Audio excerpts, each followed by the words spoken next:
Bonjour à tous, bienvenue à notre nouveau webinaire. On va se permettre d'attendre une petite minute les retardataires, il est 10 heures pile. On va pas attendre très longtemps pour essayer de maintenir le planning qu'on s'est fixé. Donc on attend une petite minute ou deux. Le temps pour moi de vous souhaiter la bienvenue, pour ceux qui sont en train d'arriver. Pour vous expliquer que sur cette application Livestorm de webinar, vous avez à droite un chat sur lequel vous allez pouvoir parler, discuter. Et également, il y a un onglet questions, voilà, que je vous invite à utiliser pour essayer de centraliser toutes vos questions techniques ou autres. Et donc, l'idée, c'est qu'à la fin du webinaire, on passera un petit moment avec ceux qui ont encore quelques minutes à m'accorder pour répondre à toutes les questions qui ont été posées.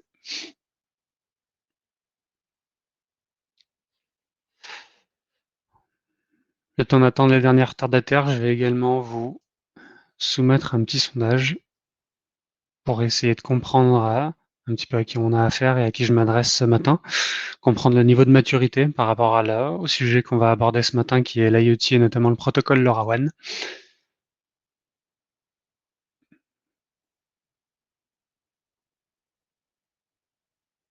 Donc l'idée est de savoir si vous avez déjà déployé des solutions IoT de type LoRaWAN.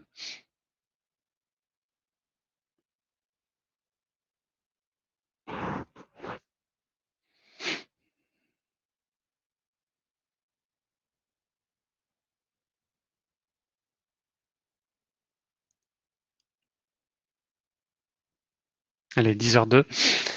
Les retardataires prendront le train en marche. Donc bonjour pour ceux qui viennent juste d'arriver à nouveau. Voilà, je vous souhaite la bienvenue sur ce nouveau webinaire qu'on organise RG2I ce matin, qu'on a décidé pendant 45 minutes. J'espère qu'on arrivera à maintenir le planning, donc c'est pour ça qu'on va avancer. On a décidé de dédier aux solutions LoRaWAN, donc au monde des objets connectés et de l'IoT. Et notamment parce que c'est un monde et c'est un écosystème en perpétuelle évolution sur lequel il y a beaucoup d'innovations et sur lequel on se rend compte que c'est assez difficile pour vous les clients de suivre un petit peu tout ce qui se passe, parce que l'écosystème est très important. Il y a énormément d'acteurs, notamment de fabricants que nous, on va vous montrer qu'on représente. Et donc l'idée, voilà, c'est de vous permettre ce matin de faire rapidement une petite veille technologique sur ce protocole et sur les solutions qui sont arrivées lors des 6 derniers mois. Donc, innovation de la part de fabricants existants, qui était déjà existant dans le catalogue RG2I, et également, vous allez le voir, des annonces de nouveaux partenariats avec des nouveaux fabricants, donc qui viennent apporter, je dirais, une pierre à l'édifice dans le catalogue RG2I, avec notamment des nouveaux capteurs qui viennent couvrir des nouveaux cas d'usage.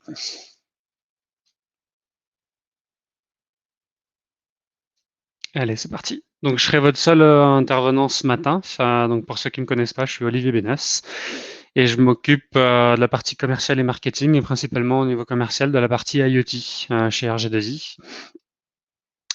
Rapide présentation également sur RG2I pour ceux qui ne nous connaissent pas ou peu.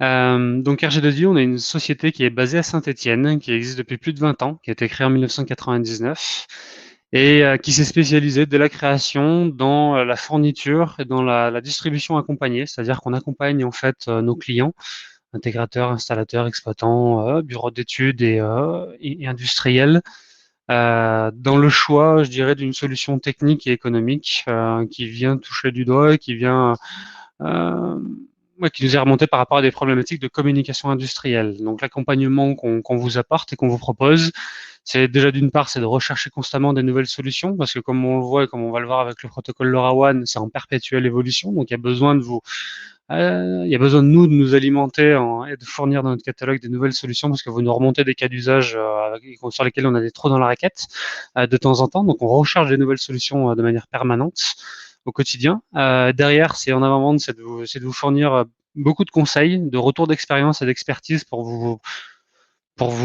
conseiller quelle est la meilleure solution, la meilleure technologie et la meilleure architecture pour votre application. Donc c'est vraiment du cas par cas, des solutions un peu custom.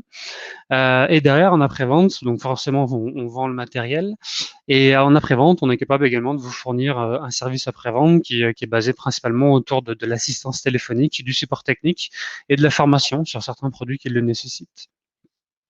Donc, comme je le disais, notre axe principal, notre cœur de métier, c'est la communication industrielle, avec notamment 3 familles de produits principales, qui sont l'acquisition de données, le transport de la donnée et également l'analyse. Donc l'idée, c'est qu'on essaye aujourd'hui, chez RG2I, de couvrir l'ensemble de la chaîne de valeur, dans la vie de la donnée, en commençant de l'acquisition, le tout début, pardon, à l'analyse qui est, je dirais, la fin de la chaîne de valeur, quoi, en passant par la transmission lorsqu'il y a besoin d'apporter cette couche de transmission. Voilà, ça représente sur ce synoptique, je dirais, un éventail de solutions qui est celui-ci, en partant du bleu en haut à droite, sur des acquisitions de données soit filaires sur des bus de terrain, soit sans fil sur des protocoles IoT comme le LoRa, dont on va parler principalement ce matin. Et puis après, on continue tout en haut à gauche vers les solutions d'analyse, d'hypervision et de reporting. Et notre manière de présenter un petit peu l'offre RG2I, c'est notamment de vous faire comprendre qu'on a une offre qui est vraiment complète. Donc ça, je pense que vous l'avez compris en décrivant notre carte de métier qui va de l'acquisition de données jusqu'à l'analyse de données. Ce qui est important de savoir, c'est que c'est une solution euh, qui peut être complète, qui n'est pas obligatoire. Donc il n'y a rien de propriétaire, je dirais, chez RG2I dans nos propositions, dans notre accompagnement et nos solutions. C'est-à-dire qu'on vient en fait créer des mécanos, créer des architectures sur mesure un petit peu par rapport à vos problématiques et vos applications. Et l'idée, c'est qu'on va venir un peu faire notre marché, nous, chez RG2I, pour vous fournir la solution que vous nous remontez et que vous avez besoin et que vous nous demandez. Donc ça peut être une solution globale si vous avez besoin qu'on vous accompagne sur une solution clé en main de A à Z qui va du capteur jusqu'au monitoring. Soit sinon, ça peut être une solution partielle qui va, de par son interopérabilité, être complètement compatible, je dirais, et évolutive par rapport à ce que vous avez d'existant, parce que le but, c'est de venir se piquer sur un process existant, un automatisme ou une supervision existante. Si vous avez déjà cette partie-là, si vous avez déjà les capteurs, on va fournir uniquement la partie brique 2 et 3 sur la partie gateway monitoring, ou que 3 ou que 1. Voilà, c'est assez libre par rapport à ça. Il n'y a pas de souci à ce niveau-là chez RG2I, donc on vous accompagne là où vous avez besoin d'accompagnement, quoi. Les cas d'usage, les marchés, ils sont assez divers et variés. Il y a des marchés plus importants chez RG2I que d'autres, notamment comme le bâtiment et l'industrie, qui sont des marchés historiques. Par contre, voilà, on couvre aujourd'hui quasiment tous les marchés avec nos applications et nos fournisseurs et nos produits.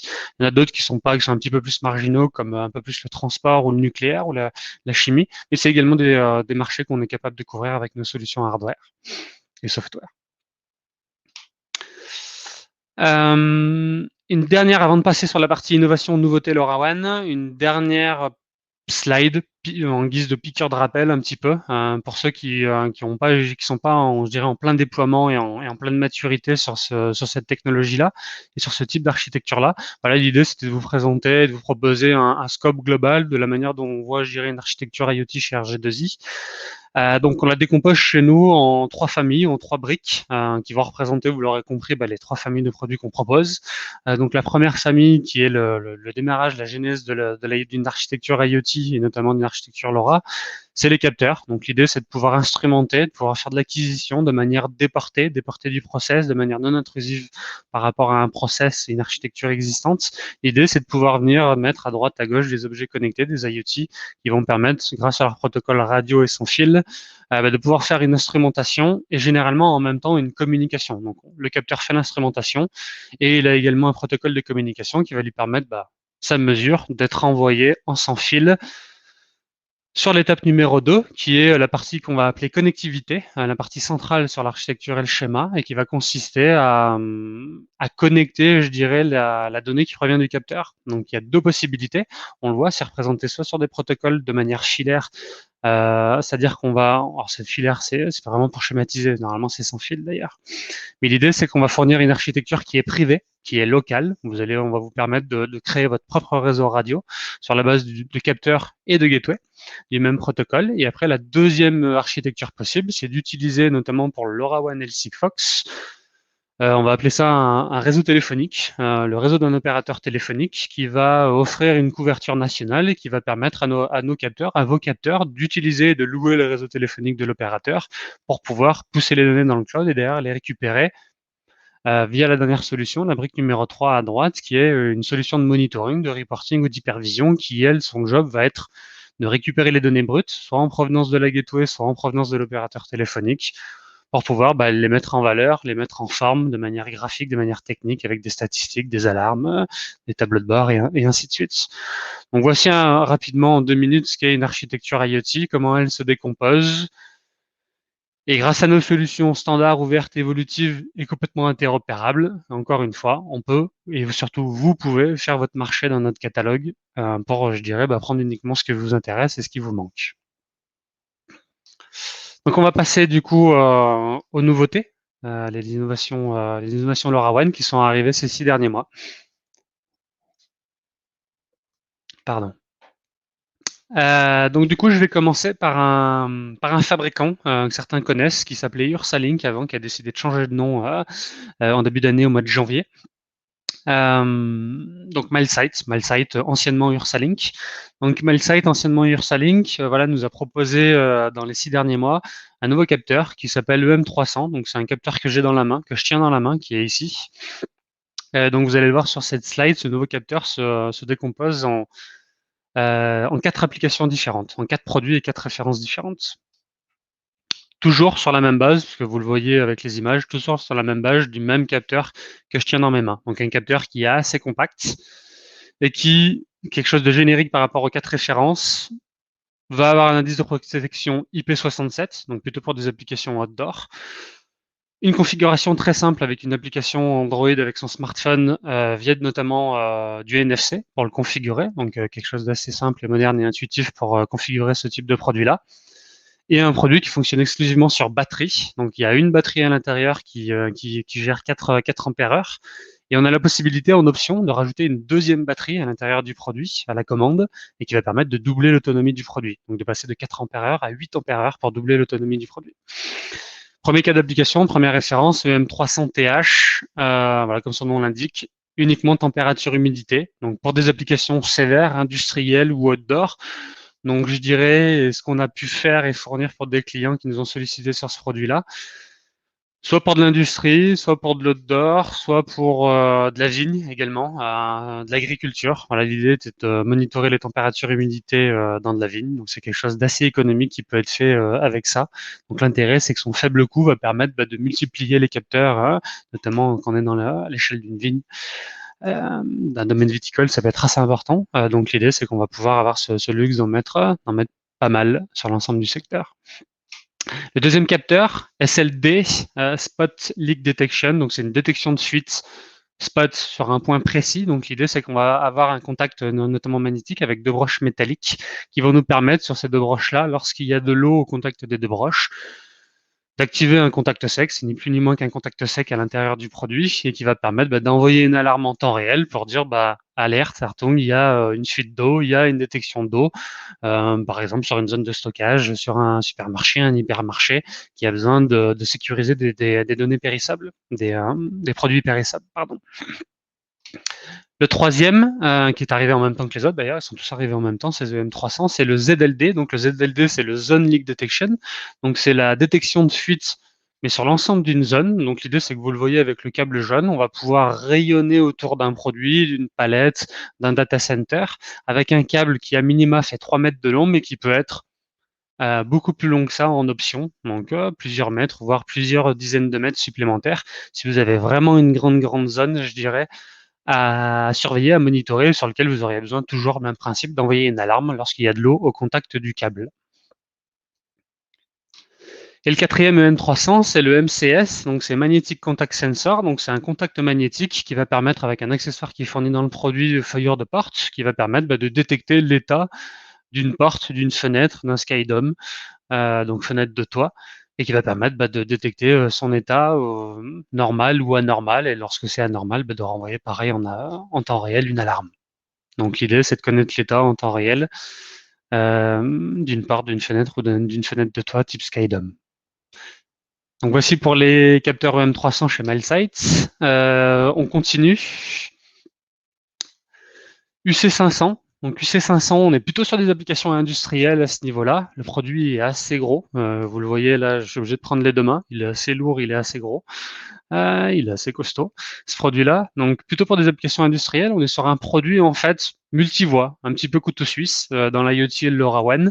C'est un produit qui va avoir énormément énormément d'interfaces de voix et de signaux, donc sur lequel notamment, vous le voyez, on va pouvoir faire de la communication en mode bus type RS232 485.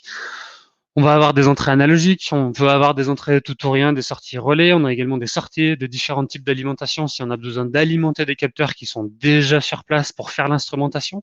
L'intérêt, c'est qu'on va pouvoir les alimenter avec ce capteur-là et on va pouvoir en plus leur offrir la communication LoRaWAN radio. Du coup, produit également sur batterie. Produit également IP67, donc complètement étanche pour des applications sévères, industrielles, poussiéreuses, humides ou complètement sous l'eau. Pas sous l'eau IP68, mais en tout cas sous la pluie.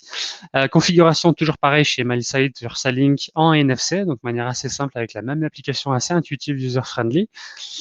Et du coup, on va avoir deux types de versions, comme vous le voyez sur ma slide. Soit une version que je tiens dans mes mains, qui est une version sur batterie, qui embarque quand même 19 ampères, donc une très bonne autonomie.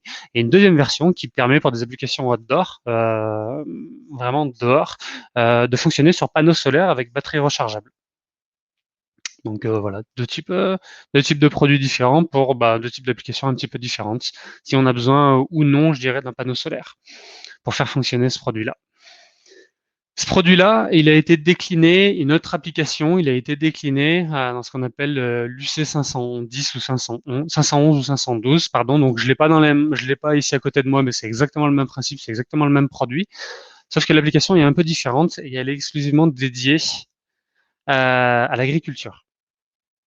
Notamment à l'agriculture, pourquoi? Parce qu'on va pouvoir contrôler jusqu'à 2 vannes solénoïdes qui vont permettre, du coup, pour ceux qui connaissent ce mode de fonctionnement et cette interface-là, qui vont permettre de piloter des électrovannes solénoïdes, qui vont notamment me permettre de piloter un système d'irrigation. Alors je parlais d'agriculture, je suis en train de penser en même temps que je parle, ça peut aussi être, je dirais, sur des applications Smart City, s'il y a besoin d'avoir une gestion intelligente d'arrosage de parcs de golf, de jardins publics, de parcs publics. Ça peut aussi être des cas d'usage qui sont demandés par les villes, qui veulent aller un petit peu plus vers les villes intelligentes. Donc l'intérêt avec ce type de produit-là, c'est grâce à des interfaces électrovannes solénoïdes, on va pouvoir du coup avoir un système intelligent qui va permettre de manière via un système au-dessus de monitoring d'hypervision ou un automatisme, de pouvoir piloter de manière intelligente un système d'irrigation. Donc ça, c'est la première application de ce produit UC 511, 512. Et la deuxième application, du moins, c'est une fonctionnalité qui est également embarquée, c'est d'avoir des entrées impulsionnelles. Alors, on a souvent le cas, je dirais, des électrovannes qui sont à côté d'un compteur d'eau. Donc l'intérêt, c'est qu'on va pouvoir apporter deux fonctionnalités, deux applications différentes. La télérelève de compteur en impulsion et également le pilotage des électrovannes solénoïdes avec le même produit. Et donc derrière, en termes de sources d'alimentation, c'est exactement le même fonctionnement que le précédent. Donc, soit on a un fonctionnement uniquement sur batterie, donc 19 ampères, soit sinon on a un fonctionnement avec panneaux solaires qui a d'autant plus de sens dans l'agriculture, parce que du coup on va être dehors et on va pouvoir, je dirais, profiter du soleil et également d'une batterie rechargeable qui va permettre de fonctionner, par exemple, si besoin la nuit, notamment l'été lorsqu'on a besoin d'arroser le soir, de préférence. Donc voilà pour MileSight, c'est terminé pour MileSight. Je vous invite à alimenter l'onglet questions si vous avez des questions particulières sur les produits. On y reviendra, je dirais, à la fin du webinaire, à la fin de ma présentation en tout cas. J'avance du coup. Deuxième fabricant, MClimate, un fabricant bulgare basé à Sofia, nouveau fabricant dans le catalogue RG2I. Alors nouveau, pour ceux qui ne le savaient pas, parce qu'on a fait un petit peu des annonces depuis quelques mois, nouveau depuis 6 mois en tout cas, et qui nous apporte deux produits, donc notamment un produit qui est très très innovant dans le monde du LoRaWAN, notamment dans le monde du bâtiment, des bâtiments tertiaires et du bâtiment collectif. Cette innovation, c'est une vanne thermostatique, donc c'est celle que j'ai dans les mains. Donc c'est une vanne thermostatique pour radiateurs qui habituellement sont avec des robinets thermostatiques, on va dire classiques. Là, l'intérêt, c'est que le robinet thermostatique, c'est celui que j'ai dans les mains.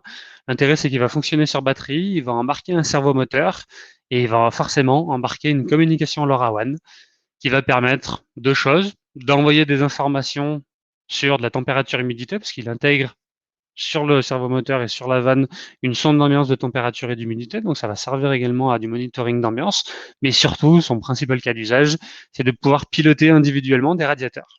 Donc dans un bâtiment tertiaire ou collectif, dans des bâtiments administratifs, dans des écoles, des internats.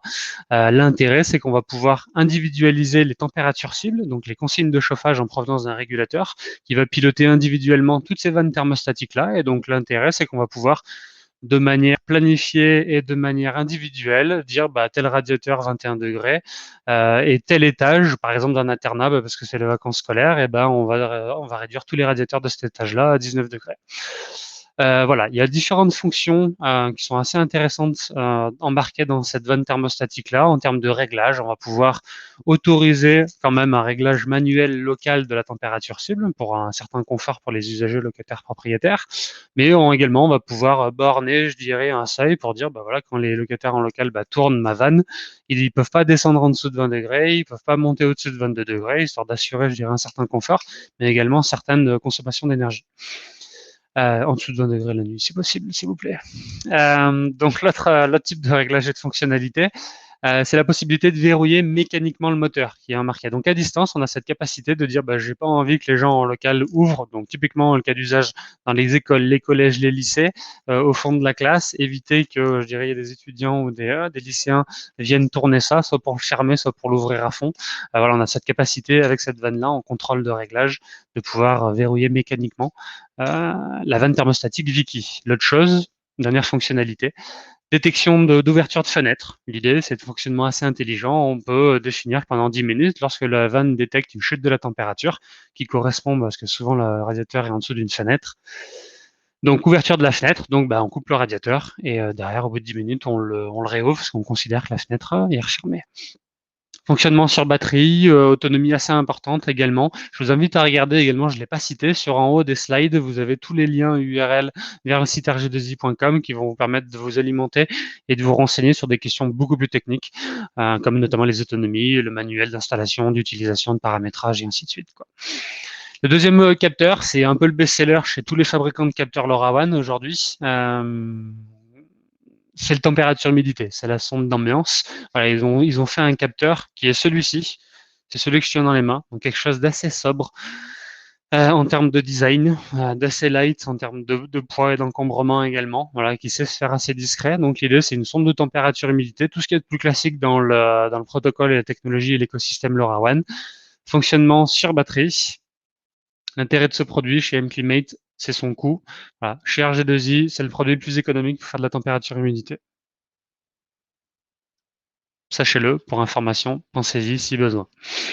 Voilà, pas grand-chose à dire dessus. Tout ce qui est de plus classique et ce qu'on peut demander à une sonde LoRaWAN de température et humidité pour des applications voilà, bâtiments tertiaires, industrie dans des bureaux ou autres. Je continue. Donc là, c'est plutôt une annonce. C'est l'annonce d'un nouveau partenariat, la signature d'un nouveau contrat de distribution pour couvrir le marché français, pour représenter ce nouveau fabricant qui est un fabricant suédois qui s'appelle Sensative, qui est un fabricant qui est assez disruptif, assez innovant dans sa manière de construire et de proposer des capteurs LoRaWAN, notamment parce que vous allez le voir dans le produit que je vais vous montrer, il propose des produits qui sont très petits, très étroit, très light, très discret. Hop, faut pas que je le casse. Et du coup, qui vont apporter des fonctionnalités, des avantages un petit peu différents par rapport à ce qu'on connaît, je dirais, chez d'autres fabricants un petit peu plus conventionnels, classiques. Donc voilà. Première chose, première innovation, produit sur batterie, fonctionnement comme tout le monde en fonction des paramétrages et des périodes d'échantillonnage qui peuvent aller jusqu'à 10 ans également. Ils sont assez secrets sur la technologie qui est embarquée, notamment sur la gestion de la batterie, parce que comme vous le voyez, décidément, comme vous le voyez, la batterie est assez petite et assez étroite et assez light, mais malgré tout ça, elle assure la même autonomie qu'une batterie lithium. Donc on n'est pas sur une batterie lithium classique, on est sur une autre technologie. Et sur la gestion, c'est assez poussé. Voilà, c'est des anciens de chez Ericsson, je crois. Donc voilà, je pense qu'ils sont, voilà, ils ont été assez innovants sur la gestion de la batterie et de l'autonomie, notamment l'étroitesse un peu du produit, la finesse du produit. Donc, assez peu parlé de la batterie et de la taille de ce produit. Maintenant, les cas d'usage. Premier cas d'usage, contact magnétique pour détecter des ouvertures de portes ou de fenêtres. Donc, ce qui est important sur cette référence-là, c'est que le produit fonctionne aussi bien pour des applications indoor que pour des applications outdoor. Donc ça, c'est le premier avantage de cette solution-là. Le deuxième avantage, et pas des moindres par rapport à ce qui existe aujourd'hui sur le marché du LoRaWAN, sur ce cas d'usage-là, on a très souvent des produits qui sont en fait, je reprends l'exemple de celui-ci, qui peuvent être apparentés dans un bâtiment au-dessus d'une porte, un peu comme une verrue. On va avoir un gros produit avec du câble, avec un feuillure de porte. Voilà, une intégration qui va être assez importante. Il va falloir mettre des chevilles, visser le produit dans les murs, le placo, ce genre de choses. Là, l'intérêt, par rapport à l'étroitesse du produit, c'est qu'on va pouvoir directement l'intégrer dans le montant d'une fenêtre ou dans le montant d'une porte. Donc le produit est complètement discret et c'est complètement se faire oublier. Et donc l'intérêt, c'est qu'il va être complètement intégré, je dirais, au bâtiment. Donc assez design. Donc autant pour du bâtiment existant que pour du nouveau bâtiment, on va pouvoir, je dirais, monitorer des ouvertures, fermetures de portes ou de fenêtres avec ce produit du coup contact magnétique. Donc on a un petit aimant que vous voyez également sur la slide. Et lorsque l'aimant est plus à proximité du capteur, forcément ça envoie une alarme. Deuxième cas d'application, le drip. Donc le drip, c'est quoi? C'est une détection de fuite. Donc on le voit notamment avec l'accessoire. Les produits sont quasiment tous les mêmes. Ils sont tous les mêmes en tout cas en termes d'autonomie, de batterie et de taille de produit et de fonctionnement et de configuration. Et donc là, il y a un accessoire, l'accessoire bleu, qui va permettre d'envoyer une alarme sur détection d'eau ou de fuite à un endroit précis, pour le coup, l'équivalent du spot chez MileSite. L'intérêt de ce produit, c'est qu'il intègre également une sonde de température pour envoyer, je dirais, de manière périodique, les températures à l'endroit où est posé le capteur. On continue. Le confort. Donc le confort, on est sur la sonde d'ambiance, comme je disais, un petit peu classique dans le monde de l'IoT et du LoRaWAN. Un peu le best-seller chez tout le monde. Donc l'intérêt de ce produit-là, donc il va intégrer température, humidité, luminosité. Principal intérêt de ce produit, c'est sa discrétion, encore une fois. Il va pouvoir être mis à des endroits qui vont permettre d'être complètement oublié, de pas en faire une verrue, je dirais, dans un nouveau bâtiment assez design, notamment un nouveau bâtiment qui a besoin d'être assez design dans sa conception. Donc, dès la conception, on peut se permettre de monitorer des températures, humidité, luminosité avec ce genre de produit-là. Ça va avoir aussi comme effet, je dirais, d'éviter qu'il se fasse arracher, parce qu'on va le mettre à des endroits où il n'est pas vu par les gens, au-dessus d'une porte, ce genre de choses, par exemple.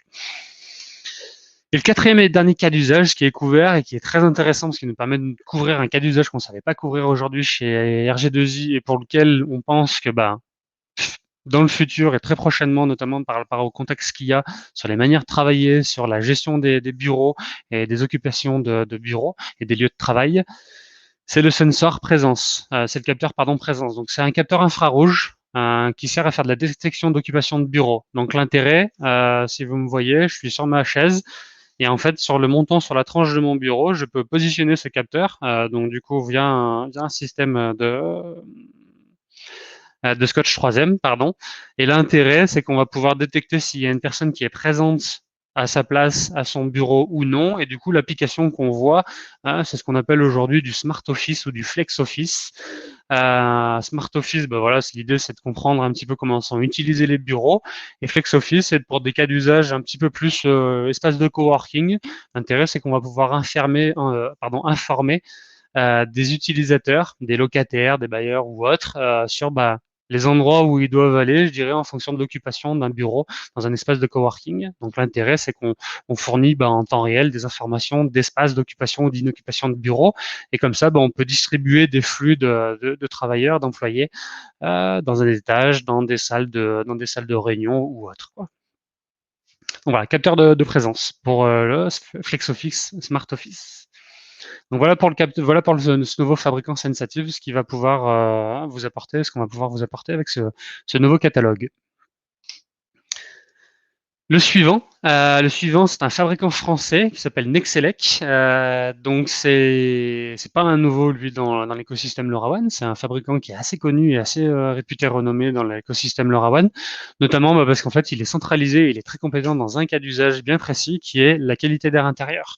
Voilà, c'est un fabricant qui s'est pas éparpillé sur d'autres cas d'usage, qui a décidé uniquement de se focaliser sur cet aspect-là et sur ce use case-là de qualité d'air intérieur. Et donc, deux informations importantes ce matin, signature d'un contrat de distribution avec Nexelec. Donc, on devient un distributeur Nexelec et donc, du coup, on va être capable de vous accompagner dans la fourniture, le conseil, l'accompagnement sur la mise en place de ce type de solution. Ça, c'est la première annonce. Et la deuxième annonce, c'est que va sortir au mois de juillet toute une batterie de nouveaux capteurs dédiés à la qualité d'air intérieur. Donc, généralement, quand on est dans l'écosystème LoRaWAN, quand on parle de qualité d'air intérieur, on va principalement parler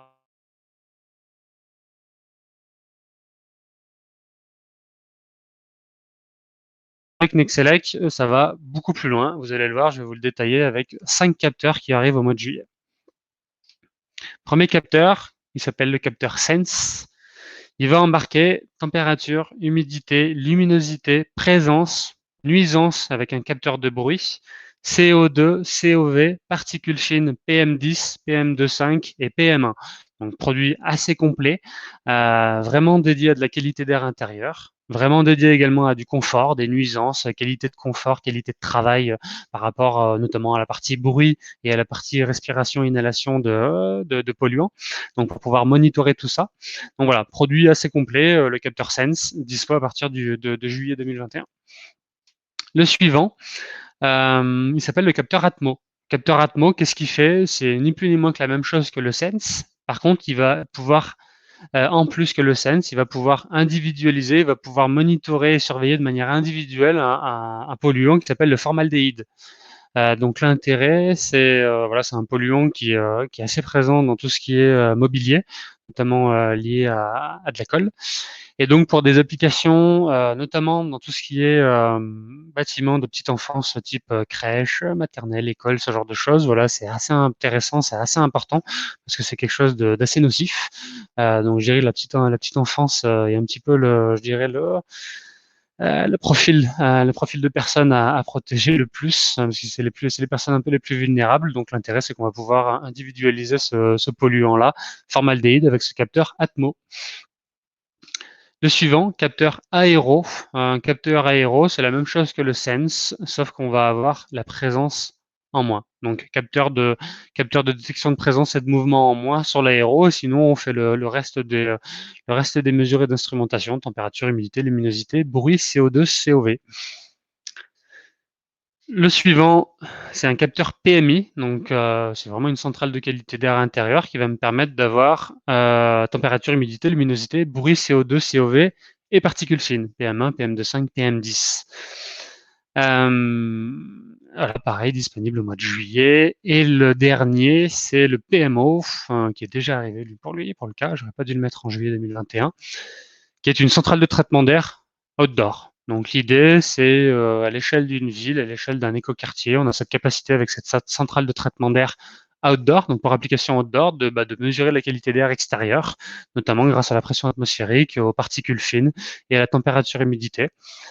Et c'est un produit voilà, qui est assez bien pensé, qui fonctionne soit sur l'alimentation secteur, s'il y a possibilité de fournir une alimentation secteur, soit sinon sur panneau photovoltaïque avec une batterie de secours, une batterie rechargeable, qui peut fonctionner lorsqu'elle est chargée à 100%, qui va fonctionner jusqu'à 5 jours.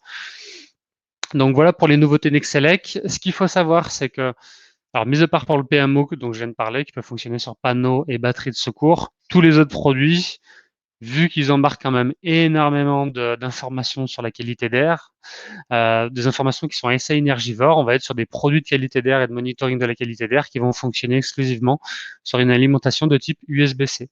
Pas de fonctionnement sur batterie sur ces capteurs-là. Ça, c'est la première information qui est importante.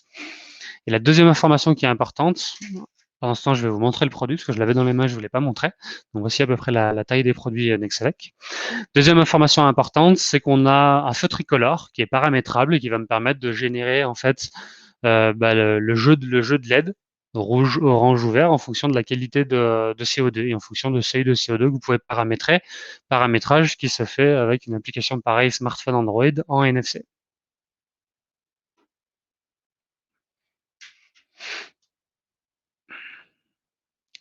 Je continue. Donc c'est fini pour Nexelec. Maintenant on passe à un nouveau produit et on change un peu d'univers parce qu'on est sur un produit et une application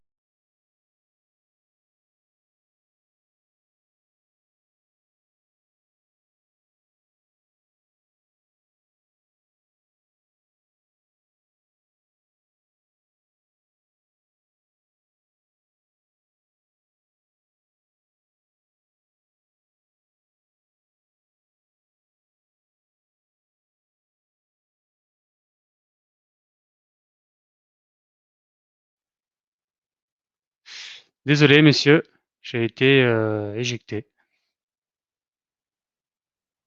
Merci de me préciser si vous voyez toujours, si vous m'entendez toujours. On va vérifier. Nous vous avons perdu. Désolé. C'est bon. Allez, merci, Kevin. C'est reparti, désolé, petit couac. Souci du direct. NKO Wateco, donc comme je disais, si vous m'avez raté au démarrage, NKO Wateco, on est plutôt sur un produit qui va changer d'univers. On est plutôt sur un univers et des applications dédiées à l'industrie, parce que notamment, on va être avec ce nouveau capteur Torano, on va être sur un capteur certifié ATEX Zone 1. Donc, on va plutôt être dans des environnements industriels avec des environnements explosifs, comme l'indique la certification ATEX. Et notamment, on va être quasiment plus proche de cette zone ATEX avec la zone 1 et cette certification zone 1. Et sur ce capteur-là, on va être quasiment un peu comme le sensor node que je vous avais montré chez Ursalink MileSight, c'est-à-dire qu'on va être sur un capteur un peu couteau suisse qu'on va pouvoir utiliser de manière diverse et variée, soit sur une seule application, soit sur plein d'applications vu qu'il a un petit peu multifonction, multivoix et multi-interface, ce capteur Torano. Donc notamment sur les interfaces, il va intégrer des entrées impulsionnelles, notamment pour faire de la télérelève de compteurs GRDF certifié zone 1. On va avoir des entrées analogiques 0,5 volts et également une entrée 420 mAh et une sortie qui va permettre également d'alimenter les capteurs. Voilà, si vous avez de l'instrumentation qui est déjà in situ et que vous avez besoin de la faire communiquer sur un protocole radio type LoRaWAN, ce produit Torano est assez adapté pour ce cas d'application-là, parce que du coup, il va avoir une sortie alimentation qui va permettre d'alimenter votre centre de mesure déjà existante et d'offrir juste la partie communication. Le produit, j'ai pas le produit exact, mais on est sur un produit de ce type-là, un encombrement à peu près de ce type-là, avec des press-et-toup et voilà, un casing qui est un petit peu différent, qui est un petit peu plus adapté à l'extérieur et à cet environnement explosif-là, et notamment parce qu'il est certifié alors que celui-ci n'est pas certifié. Mais je l'ai pas exactement dans les mains, le Torano. Les fonctionnalités, ça peut être tout type de fonctionnalités dans l'industrie, ça peut être de surveiller des états ou des dysfonctionnements, donc ça peut être du report d'état en temps réel, donc avec l'envoi d'alarme en temps réel sur des dysfonctionnements, ça peut être du comptage impulsionnel, ça peut être de la surveillance de niveau. Voilà, s'il y a des cuves de fuel, j'irai dans des zones explosives ou même cuves de fuel de manière générale, c'est toujours bien d'être. Ça peut être en zone ATEX, donc c'est toujours bien d'être certifié ATEX. Remonter des états de pressostage émis également. Voilà, certains pressostats sur certains pareils réseaux gaziers par exemple. L'intérêt, ça peut être de surveiller ces pressostats et ces différents niveaux de pression. Donc voilà, on va pouvoir maintenant surveiller tout ça de manière non intrusive, de manière non câblée et de manière certifiée grâce au Torano. Donc voilà, c'est la dernière innovation de notre partenaire NKO Wateco. Je poursuis avec un fabricant, Netvox, qui est un fabricant qui nous vient de Taïwan, avec qui on a signé un contrat de distribution pour le marché français. C'était il y a 6 mois, il me semble tout juste. Donc ce fabricant-là, c'est le fabricant qui propose le plus de capteurs possible. On peut pas parler de cas d'usage bien particulier chez lui. C'est un capteur qui essaie de couvrir le plus de cas d'usage possible. Voilà, c'est un choix. Voilà, j'ai l'exemple avec ce capteur-là qui permet voilà, de détecter du mouvement, parce que c'est celui que j'ai moi sur mon bureau dans ma pièce, détecter du mouvement et de l'intrusion, par exemple. Sinon, il y a tout un tas de cas d'usage. Je peux pas les placer, tous les positionner et en parler ce matin parce que vous avez vu, il y a 183 références, il y a 183 capteurs LoRaWAN dans le catalogue de Nexelec. Donc, ce que je vous invite à faire, c'est de récupérer l'URL. De toute façon, je vous enverrai le PowerPoint, la présentation, si besoin. Sinon, vous pouvez le retrouver dans notre onglet fabricant LoRaWAN sur rg2i.com. Donc, allez jeter un œil si vous cherchez des choses qui sortent de l'ordinaire. Netvox a sans doute une solution, je dirais, pour vous. Donc, ne pas hésiter à regarder, à nous solliciter. On vous accompagnera là-dessus. Et des cas d'usage, ils sont divers et variés sur l'environnement, l'énergie, l'agriculture, les contrôle d'accès, l'asset tracking, qualité d'air, qu'est-ce qu'il y a d'autre le comptage électrique également, voilà, avec des pinces ampères-métriques. Voilà, il y a tout un tas de cas d'usage divers et variés avec ce fabricant Netvox. À suivre et à rediscuter ensemble si besoin, un peu plus en détail.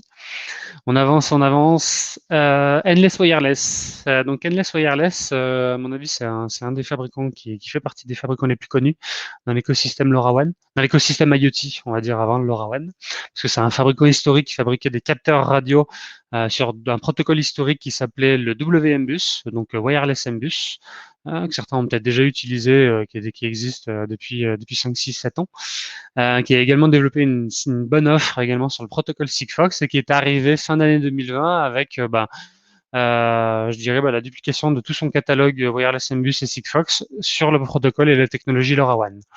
Donc voilà, c'est un fabricant qui propose un catalogue assez complet, dédié plutôt smart building et énergie.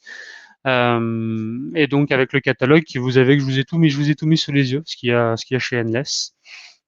On va avoir les grands classiques, les grands best-sellers, donc les sondes d'ambiance. Donc j'en tiens une dans la main. Donc 3 références, température, humidité pour la solution un peu plus économique. Sinon température, humidité, COV. Et puis la solution qui fait tout, température, humidité, COV, CO2. Après, qu'est-ce qu'on a d'autre dans ce catalogue Endless? On a de la température outdoor, si on veut positionner les capteurs à l'extérieur pour monitorer les températures outdoor. On a également des températures à applique, des températures avec des sondes de contact. Donc là, chez Endless, c'est des PT1000, donc une certaine précision sur cette instrumentation de température. Application assez dédiée, je dirais, bâtiment, chaude sanitaire, avec une sonde ou 2 sondes, si on veut faire départ-retour, sur un réseau de chaude sanitaire. Et on a également quelque chose d'assez nouveau dans l'écosystème LoRaWAN, c'est température-humidité de manière déportée. Soit pour de l'extérieur, soit on a déjà fait également pour des vignes. Encore une fois, on a déjà fait aussi pour monitorer l'humidité d'un tas de sable. Donc sur une zone de stockage, monitorer l'humidité d'un tas de sable. Donc on met ça, je dirais, au plus profond du tas de sable. On a également tout ce qui est lié au cas d'usage de la télérelève de compteur avec une solution soit Pulse ATEX. Solution importante, parce que c'est pas le cas chez tous les fabricants, qui est pré-câblé. On a déjà le câblage qui est fait, donc on n'a plus qu'à interfacer les bons câbles sur la sortie impulsionnelle du compteur. Il n'y a pas besoin d'ouvrir les produits, il n'y a pas besoin de les dévisser, de venir câbler sur des barniers, je dirais des bouts de câbles. Les câbles sont fournis, les barniers sont déjà pré-câblés, et il n'y a pas besoin d'ouvrir le produit pour faire ça. Donc on gagne un petit peu du temps par rapport à d'autres fabricants qui fournissent pas le câble. Télérelève de compteurs Enedis sont des compteurs notamment Linky où on a une impulsion lumineuse, et ben on récupère cette impulsion lumineuse et on vient compter les impulsions et derrière, avec un automate, un système de supervision, on va faire une mise à l'échelle pour en déduire des wattheures, des kilowattheures pour télérelever la consommation énergétique d'un compteur. Tout ce qui est lié à des entrées process, donc des entrées contact sec pour du report d'état, de défaut, et également des entrées analogiques. Voilà, c'est quelque chose qui est présent dans le catalogue Endless. Et après, quelque chose d'assez important, innovant, je dirais, chez Endless, dans cet écosystème LoRaWAN, c'est la possibilité d'utiliser donc tous les produits que je viens de vous présenter, ils peuvent être complètement interopérables avec un écosystème LoRaWAN, tout ce qui est de plus classique, c'est-à-dire multifabricants. Et donc on peut mélanger les fabricants, et soit avec un mode opéré, avec ObjNews ou Orange pour les 2 opérateurs français qui fournissent un réseau LoRaWAN, soit sinon sur une gateway n'importe quel fabricant, donc vraiment le LoRaWAN le plus ouvert. Par contre, il existe, pour répondre à certaines problématiques d'intégration, de compétences techniques, de facilité de déploiement et d'installation, de rapidité d'installation, il existe 2 solutions dans le catalogue Endless LoRaWAN. C'est un récepteur LoRa qui me permet de gérer mon propre réseau LoRa de marque Endless, parce que ce récepteur va récupérer uniquement les capteurs Endless. Donc c'est un LoRa privé Endless qu'on va l'appeler. Donc l'intérêt, c'est qu'il va ressortir les trames LoRa en mode bus RS485 ou en BACnet IP, du coup sur un automate de régulation ou sur un automate de process ou sur une supervision existante en local. Et l'intérêt, et pas des moindres, c'est que quand on est dans ce mode-là, LoRa Endless privé, c'est qu'on a la capacité de rajouter un répéteur LoRa. C'est le seul répéteur LoRa, je dirais, quasiment qui puisse exister dans ce mode-là, mais qui va permettre d'amplifier le signal, d'amplifier la zone de couverture LoRa, aller chercher des capteurs beaucoup plus loin que ce qu'on aurait sans répéteur. Et l'idée, c'est qu'on va simplement l'alimenter, pas de configuration sur ce répéteur, et il va pousser tous les capteurs LoRa, et il va amplifier le signal LoRa de tous les capteurs et du récepteur. Donc on va agrandir la zone de couverture, et on va pouvoir comme ça déployer un réseau LoRa Endless privé assez étendu et sur une configuration qui est assez simple, qui est synthétisée dans un tuto vidéo qui dure 7 minutes. Et l'intérêt notamment, c'est parce qu'en fait le récepteur va automatiquement décoder les trames des capteurs du même fabricant et créer dynamiquement une table d'échange Modbus ou BACnet qui va permettre derrière d'être requêté par un automate de régulation ou de process. Donc solution assez simple à destination des techniciens et des automaticiens. Voilà, pas de développement, pas d'informatique sur ce type de LoRa privé chez Endless. Donc solution assez intéressante quand même en termes d'accessibilité technique. Yachem Pacific, je l'ai mis en guise un petit peu de piqûre de rappel parce que c'est un produit qui a fait du bruit il y a pas mal de temps quand il est sorti. Mais voilà, on n'a pas assez communiqué dessus, donc je me permets de faire une piqûre de rappel sur ce produit-là.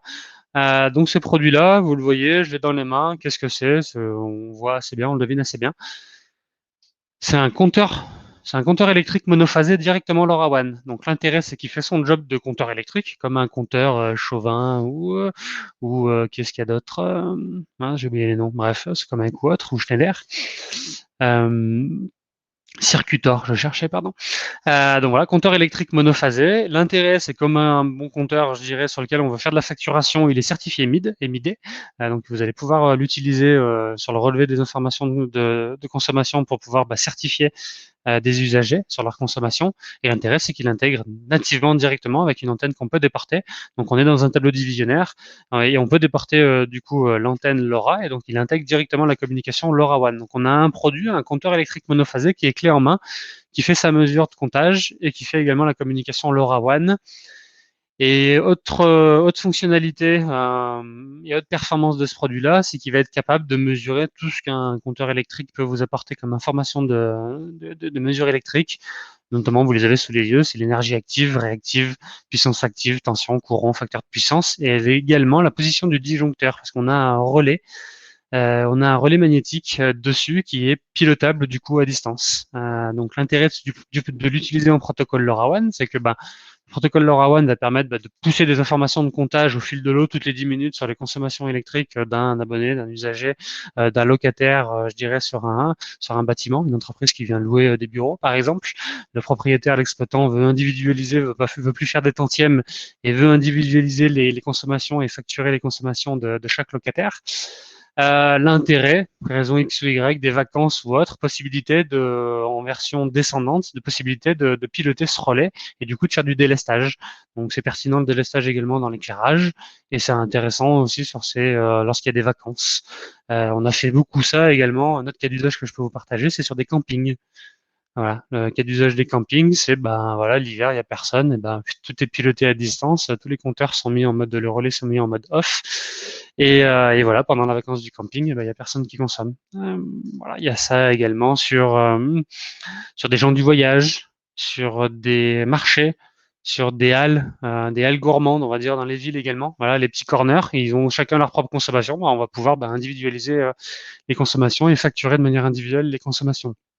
Voilà, donc solution assez performante et assez moderne, du coup, dans ce monde de la consommation électrique et de l'efficacité énergétique. Donc c'est tout pour les innovations et depuis 6 mois, les dernières innovations et nouveautés LoRaWAN qui sont arrivées. Il y en a quelques-unes qui sont en cours, donc un petit peu de teasing.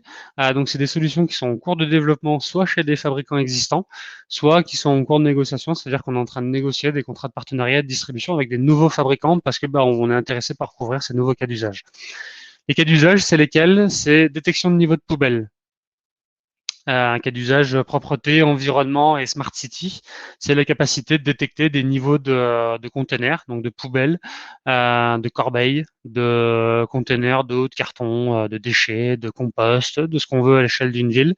Donc un capteur, je dirais, qui servira à ça en mode infrarouge multipoint, line of sight, qui permettra de gérer automatiquement à l'échelle d'une ville, je dirais, les tournées de ramassage de poubelles, de déchets, pardon. L'autre cas d'usage à venir, celui-ci sera peut-être le prochain, celui qui va arriver le plus rapidement, c'est un compteur d'eau froide ou eau chaude, pardon, directement LoRaWAN. Donc pour remplacer des vieux compteurs mécaniques, analogiques, qui sont non communicants, qui n'ont pas de sortie impulsionnelle, qui n'ont pas d'impulsion lumineuse, qui n'ont pas d'accessoires chez leur fabricant, pour pouvoir les moderniser avec un accessoire qui permet de délivrer une impulsion. Là, l'idée, ça sera, on peut rien faire, on peut pas le rendre communicant, donc on continue d'être en mode relevé manuel, ce qui n'est pas forcément pertinent en termes de fréquence de relevé. Donc l'idée, c'est qu'on va pouvoir changer ce compteur et mettre un compteur directement d'eau froide, d'eau chaude, LoRaWAN.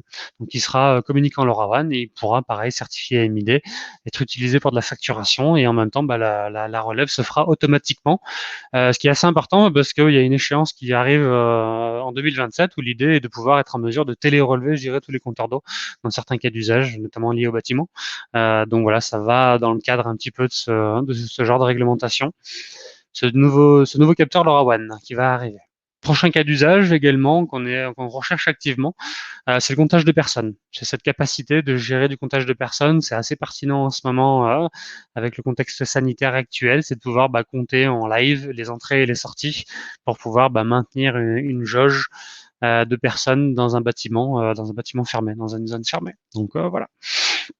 C'est aussi pour connaître, une fois qu'on sera sorti, parce qu'on va bientôt en sortir, de ce contexte sanitaire-là, c'est aussi connaître un petit peu les usages, les fréquences de visite d'une agence. Par exemple, une agence nous a demandé ça sur un parc d'agences d'assurance, des petites antennes, des petites agences d'assurance, connaître un petit peu les fréquences d'affluence pour optimiser les horaires d'ouverture, par exemple.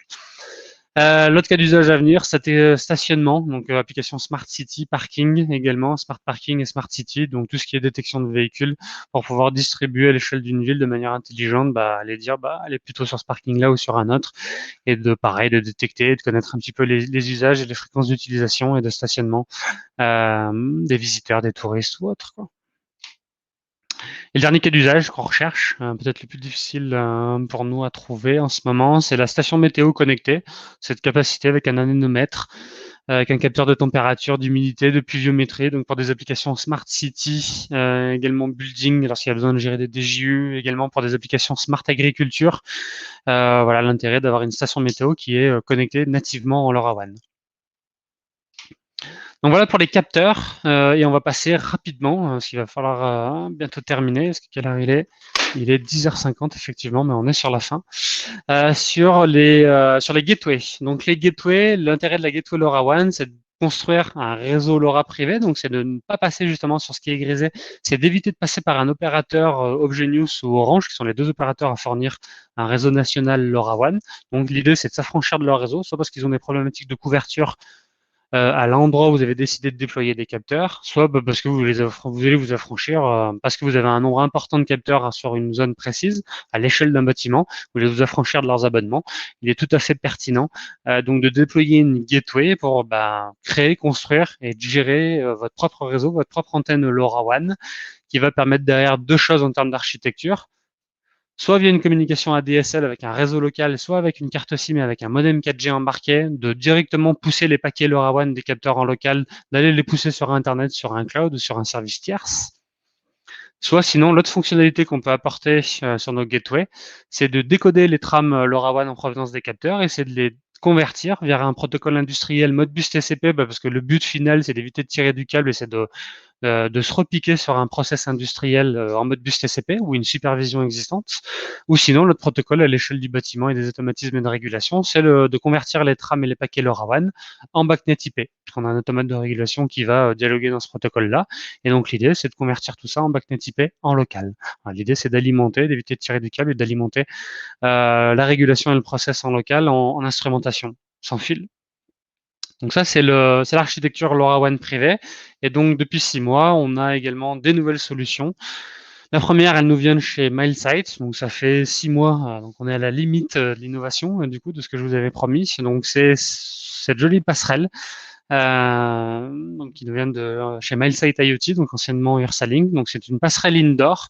Comme son nom l'indique, UG65, elle est un indice de protection IP65, donc utilisation indoor, mais quand même pas que. On peut le mettre sous un vent à l'extérieur quand même. Elle fera largement le job. Et en termes de fonctionnalité, voilà, on va plutôt la conseiller et la proposer pour des applications sans avoir d'intelligence embarquée. Le but est simplement de faire un mode un peu passe-plat.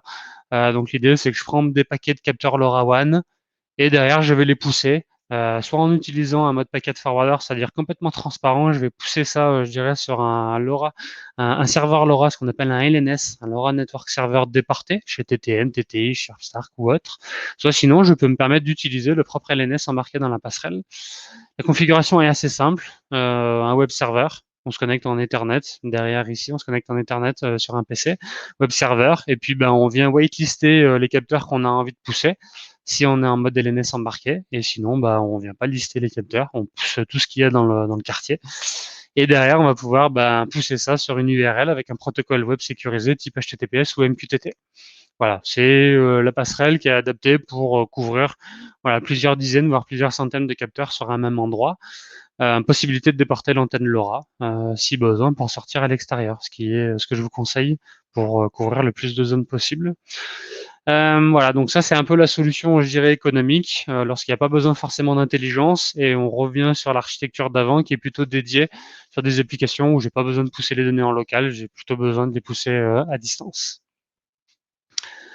L'autre passerelle chez MailSite IoT, c'est l'UG67. Donc l'UG67, elle est certifiée IP67, donc plutôt pour des utilisations outdoor, pas comme son nom l'indique dans le titre, je suis en train de voir. Donc c'est vraiment passerelle outdoor et pas économique non plus. Je suis désolé, mauvais copier-coller. Donc solution outdoor, solution plutôt intelligente à ce niveau-là. On va pouvoir embarquer des fonctionnalités assez poussées, notamment avec une programmation Python aujourd'hui qui est embarquée et qui permet bah, de gérer du mode bus, qui me permet de gérer du backup, du one fallback s'il y a une rupture de la DSL, de passer en mode 4G, de gérer pendant une rupture de la communication 4G si c'est la connexion principale, de gérer des fonctionnalités de data logging et lorsque la communication 4G revient, bah, de renvoyer les paquets d'historique. Voilà, des fonctionnalités pardon, un petit peu plus avancées sur des applications à plus grande échelle, parce qu'on est sur une application, sur une passerelle outdoor. Et ce qu'il faut savoir, c'est qu'en termes de programmation, pardon, pour ceux qui sont pas des adeptes du Python, le fabricant va bientôt sortir, bah, va bientôt embarquer dans ces passerelles-là du Node-RED. Voilà, donc il y a pas mal de gens qui connaissent le Node-RED et des fois qui sont friands du Node-RED. Donc si vous n'êtes pas friand du Python, vous êtes plutôt friand du Node-RED, bah voilà, ça va bientôt arriver sur les passerelles MailSite UG65 et UG67. Et là, bah voilà, solution à plusieurs milliers de capteurs pour une gateway UG67. Voilà pour MailSite, solution plutôt technique. Et la dernière solution, 6 mois aussi, que ça est arrivé, le fabricant Wattsense, avec une passerelle LoRaWAN qui est celle que j'ai dans les mains. Son positionnement, il est assez innovant, il est assez puissant, il est assez intéressant pour tout le monde, que ce soit à l'échelle du bâtiment ou à l'échelle de l'industrie. C'est qu'on est sur une passerelle plug and play. Plug and play, je vais vous expliquer pourquoi. Donc déjà vis-à-vis de ce produit, ce qu'on va intégrer déjà, c'est une passerelle qui est multi-protocole, c'est-à-dire qu'en acquisition de données, on va pouvoir gérer soit que du LoRaWAN, soit sinon également des protocoles filaires, parce qu'on a tous les protocoles filaires et les interfaces et les borniers qui sont intégrés sur cette passerelle-là. On a du Modbus RS485, on a du Modbus TCP, on a du BACnet MSTP, du MACnet IP, du KNX, du LON, du MBus, du LPB sur des régulateurs Siemens RVL, du WMBus et du LoRaWAN. Donc vraiment une solution multi-protocole dédiée bâtiment ou industrie et qui va me permettre en fait de manière complètement plug and play, parce que c'est vraiment une solution de no-code à ce niveau-là, de simplement déclarer les capteurs que je suis en train de connecter à ma passerelle, de déclarer les équipements, les compteurs filaires, les régulateurs filaires ou autres, et de pouvoir être capable, via du cocher-décocher, de simplement se dire, bah, ça je veux le lire, ça je veux le lire, ça je veux pas le lire, et derrière d'aller pousser ça, soit à distance directement sur un service tierce avec la version box, soit sinon avec la version hub en mode passerelle locale, donc de pouvoir mettre ça dynamiquement à destination d'une table d'échange locale qui sera soit la conversion de tous les protocoles que je viens de vous citer mise à disposition en mode bus TCP pour l'industrie, et sinon pour la partie tertiaire bâtiment en BACnet IP. Donc la version hub, instrumentation et on écoute pardon et on fait de l'acquisition en LoRaWAN ou en filaire et on convertit tout ça en local, mode bus TCP ou BACnet IP. La version box, l'idée c'est que la même acquisition de données, par contre on va envoyer tout ça avec un modem 4G avec une carte SIM multi-opérateur qui est fournie, avec la data également 4G qui est fournie, et une plateforme d'administration et de device management qui va vous permettre d'administrer cette solution à distance. Très pertinent lorsqu'on fait du multi-site et qu'on veut éviter de se déplacer pour mettre à jour une application et qu'on veut la faire évoluer en rajoutant des capteurs supplémentaires par exemple. Il y a beaucoup de choses à dire sur cette nouvelle solution WhatsSense. On a déjà dédié un webinaire complet à cette solution-là. Donc il y a l'URL qui se retrouve en dessous sur notre chaîne YouTube également. Vous pouvez la retrouver sur notre site internet sur la page WhatsSense. Vous pouvez retrouver ce webinaire-là si vous êtes intéressé. Voilà, vous pouvez vous documenter. Vous allez apprendre pas mal de choses sur ce webinaire-là. C'est tout ce que je pouvais vous dire, du coup, sur ces innovations ce matin. Donc, je vais fermer mon diaporama et du coup, je vous invite à poser quelques questions si vous en avez.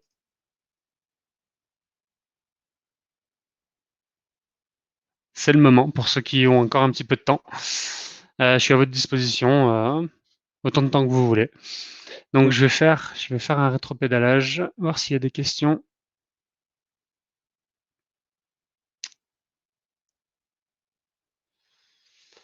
Le webinaire est-il enregistré afin de le partager avec nos équipes? Oui, il est enregistré. Tous les gens qui sont inscrits, participants, vont recevoir un mail pour vous dire merci déjà, parce que c'est le cas. On vous remercie pour votre présence et en plus vous aurez un lien qui vous permettra de visualiser ce replay pour le partager avec vos collègues.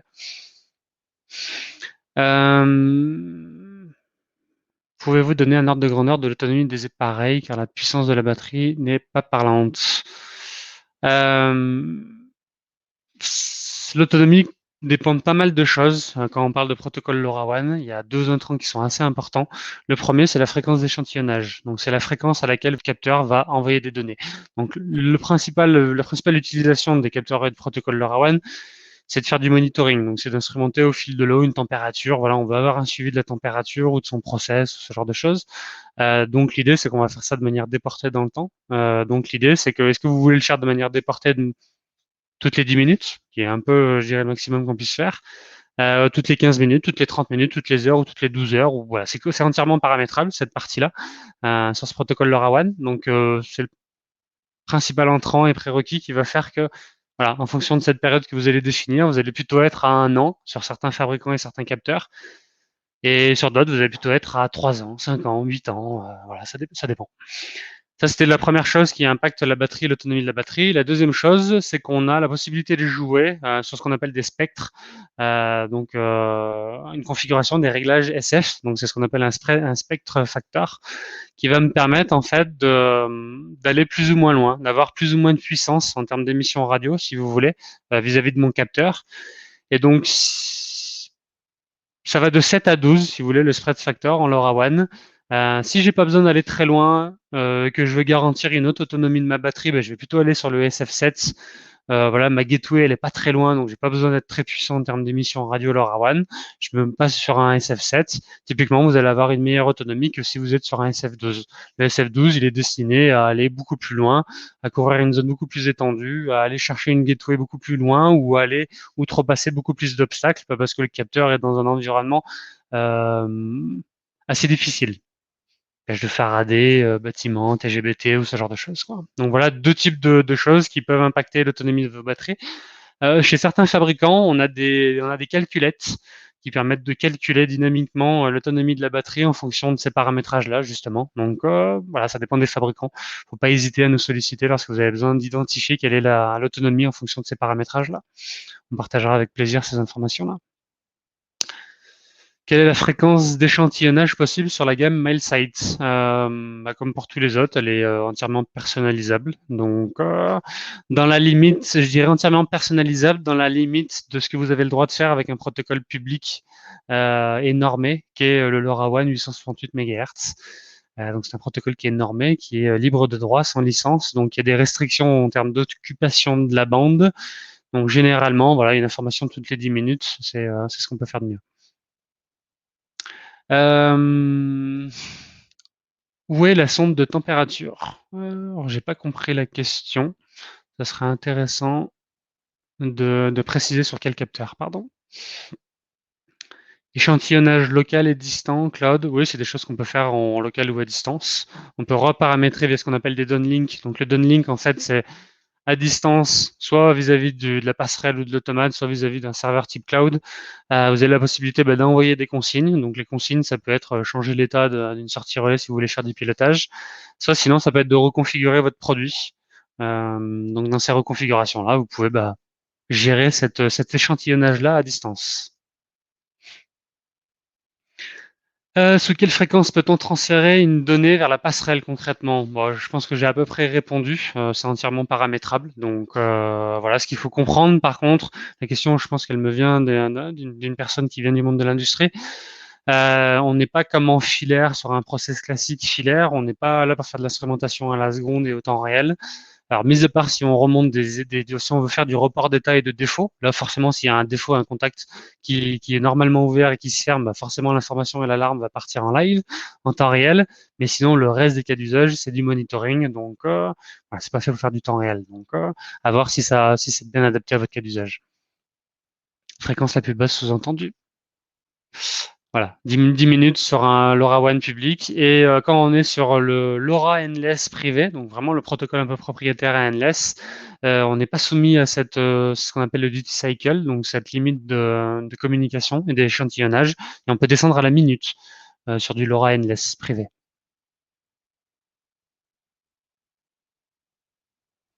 Y a-t-il des vérifications périodiques à faire? Je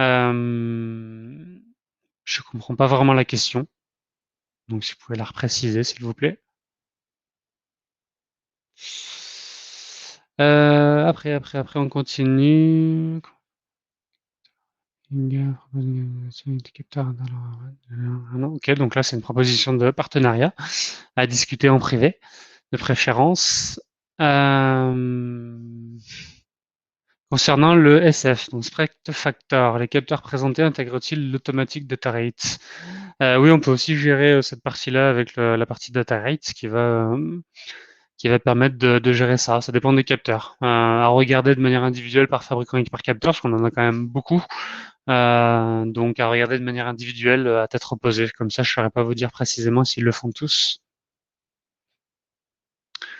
Proposez-vous une plateforme RG2I? Donc c'est vrai que je l'ai pas forcément, j'en ai pas forcément parlé parce que c'était pas forcément le lieu, l'objectif ce matin. On propose une plateforme. Alors c'est pas une plateforme RG2I parce que notre métier est pas de faire de l'édition. On n'est pas développeur et éditeur de logiciels.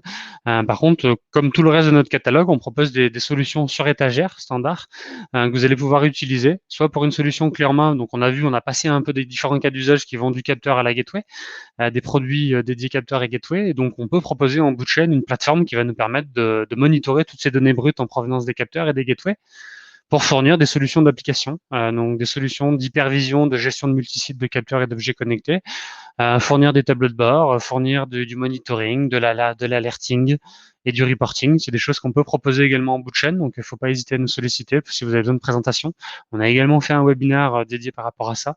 Donc voilà, si besoin, on peut vous le partager ou on peut en reparler individuellement. Au sujet des répéteurs LoRa Endless, y a-t-il une limite de capteurs consécutifs SO? Je n'ai pas compris la question, je suis désolé. Au sujet des capteurs LoRa Endless, y a-t-il une limite de capteurs consécutifs? Des capteurs consécutifs. Le LoRa Endless privé, je pense, ouais, on est limité à 32 capteurs. Donc, une gateway LoRa Endless peut gérer jusqu'à 32 émetteurs. Si c'est ça la question. Y a-t-il des vérifications périodiques à faire sur les capteurs de qualité d'air COV formaldéhyde? Non, pas vraiment. C'est le capteur qui vous envoie l'information au fil de l'eau de manière monitorée, de manière continue et de manière périodique, justement, par rapport à la fréquence d'échantillonnage que vous avez mise. Donc la vérification se fait automatiquement. Vous allez voir les évolutions des niveaux de polluants et de formaldéhyde s'incrémenter au fil de l'eau, toutes les 10 minutes par exemple. Donc voilà, ça va se faire périodiquement pour vous. S'il y a plus de données, c'est qu'il y a un problème de communication LoRaWAN. Donc le lien est rompu entre le capteur et son réseau cloud ou sa gateway en local. Donc ça, c'est une chose que vous pouvez rapidement déduire. S'il y a plus de data qui sont rafraîchis sur votre plateforme. Dans l'industrie, qui sont vos interlocuteurs? Exploitants, maintenance, travaux, ingénierie, c'est un petit peu tout ça à la fois. Les industriels, même maintenant en direct, qui commencent à s'approprier ce genre de technologie et de produits pour intégrer ça. Donc, s'il y en a, voilà, c'est des choses sur lesquelles Voilà, vous pouvez également intégrer cette partie LoRaWAN et ces produits et ces applications LoRaWAN. Sinon, on intègre principalement, je dirais, on adresse pardon, principalement des exploitants, des facility managers et des intégrateurs et des installateurs, donc que ce soit des nationaux ou des régionaux. Pour le format TI, y a-t-il une auto-calibration intégrée dans le capteur? Bonne question, j'ai pas la réponse, donc on va la poser au fabricant. Comme ça, on pourra revenir avec les 2-3 questions qui va rester en suspens comme celle-ci. En plus, c'est un nouveau capteur, donc on n'a pas toutes les réponses. Il n'est pas sorti encore, donc voilà, j'hésiterai pas à revenir vers vous. Capteur qualité d'air, vérification des capteurs pour s'assurer de la bonne précision des mesures dérive dans le temps, recalibration nécessaire. Donc ça correspond justement à la question du dessus. Donc je reviendrai vers vous pour cette partie-là. Il me semble qu'il y a une autocalibration sur les capteurs Nexelec. Mais voilà, je reviendrai vers vous avec la réponse précise pour éviter de vous dire des bêtises. Je voulais savoir comment envoyer les uplink downlink d'un automate avec le protocole LoRaWAN. C'est une question assez vaste qui demande un peu plus d'assistance et de réponse. Donc voilà, je pense que Telly, je vous recontacterai tout à l'heure pour qu'on en parle individuellement. Sinon la réponse va être beaucoup trop longue. Donc, allez, ça c'était pour les questions qui étaient dans le chat. Et est-ce qu'il y a des questions dans l'onglet questions?